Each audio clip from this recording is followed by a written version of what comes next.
Hello everyone. Today I wanted to do sort of a little bit of different video here today, where I would be showing you my favorite punk records in my collection. A lot of these I only have one single or one or two albums per artist, and I can never get to show a lot of these records off in a separate video, so I thought I'll make my own sort of video combining all of these favorite punk records in my collection, just to show them off and talk a little bit about them. So I'll be first of all going off of my showing off my favorite punk albums, and then I'll be showing off my favorite punk singles, not in any particular order. I love them all equally, but let's get right into it. So a bit of an honorable mention start. We'll be talking about a little bit of the proto-punk records, my favorite proto-punk records that I own. Another disclaimer is I don't own a lot of punk records that I love. I don't own stuff like The Saints or a lot of the Damned singles, so even though I love them very much, they're not going to be appearing in this video because this is purely based on what I own.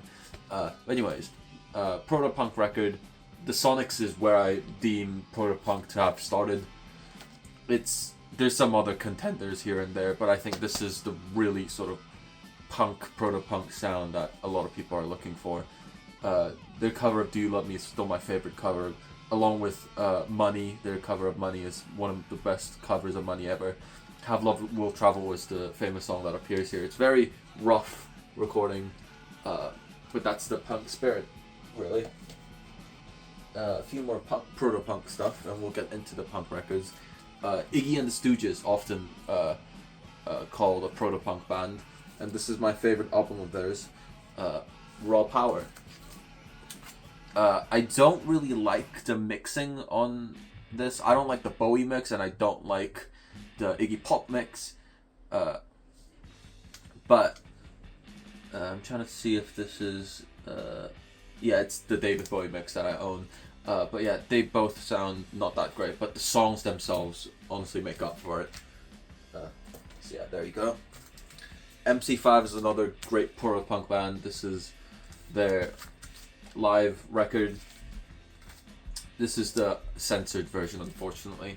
But yeah, another great proto-punk record.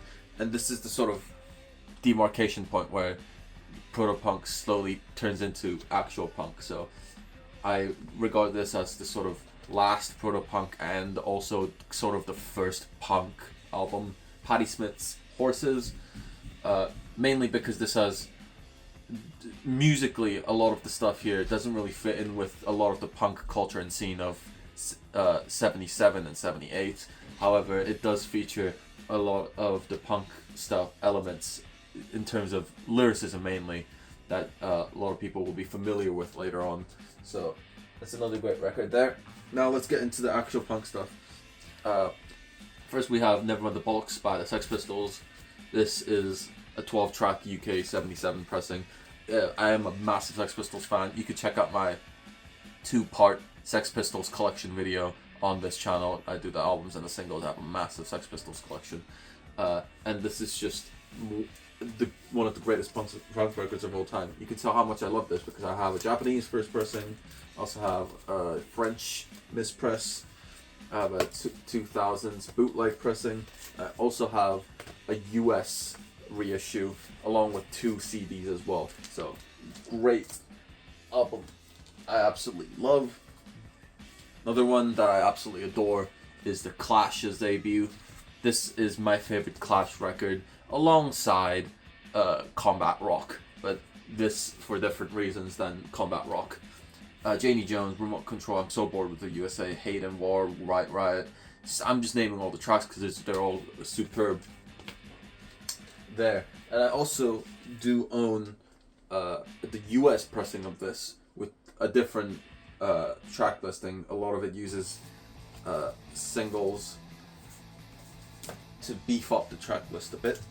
Another one that I love, again, these guys shouldn't really count because they're a mod band, but they did start out sounding really punkish on their In the City record. Amazing punk record, and I have 2 copies of this as well. You can check out my Jam collection video. I'm a massive fan of the Jam as well, so I have almost a complete collection. I think it is a complete UK collection of the Jam records and singles, so please do check out all the stuff that I mentioned I have separate videos for. The Ramones, their first album is obviously a really iconic punk record in its history, but this has got by far my favorite Ramones record. This is Rocket to Russia, their third album, and this is just Ramones at their peak. Creighton Hop, Rockaway Beach, Sheila's a Punk Rocker, We're a Happy Family, Do You Want to Dance, Teenage Lobotomy, Surfing Bird. It's just got a lot of good stuff on here, and I just love this era of the Ramones so much. This is another album I go back to a lot. This is Damned, as it's called. Neat, Fan Club, Born to Kill, Stab Your Back, New Rose, just a whole bunch of good stuff on here. Love the Damned's debut. This is probably one of my favorite punk records of all time. It is the X-Ray Spex, Germ-Free Adolescence. If you have not heard of this, please do go listen to it. Polly Styrene's vocals are amazing. They actually hit the notes because she was a trained singer. And also, there's saxophone in this. So if you want to ever hear punk with saxophone, listen to this because it's better than you would expect it to be. Obviously, it does not have the hit single "Oh Bondage Up Yours," which we'll get to later in the single section, but it's still a great release, and I love the X-Ray Spex, and I wish they had made more albums, although I do not enjoy their 90s reunion album. LAMF by Johnny Thunders and the Heartbreakers is another great record. This is a 90s repress of their debut album, and their only album, really. Again, Johnny Thunders from the New York Dolls.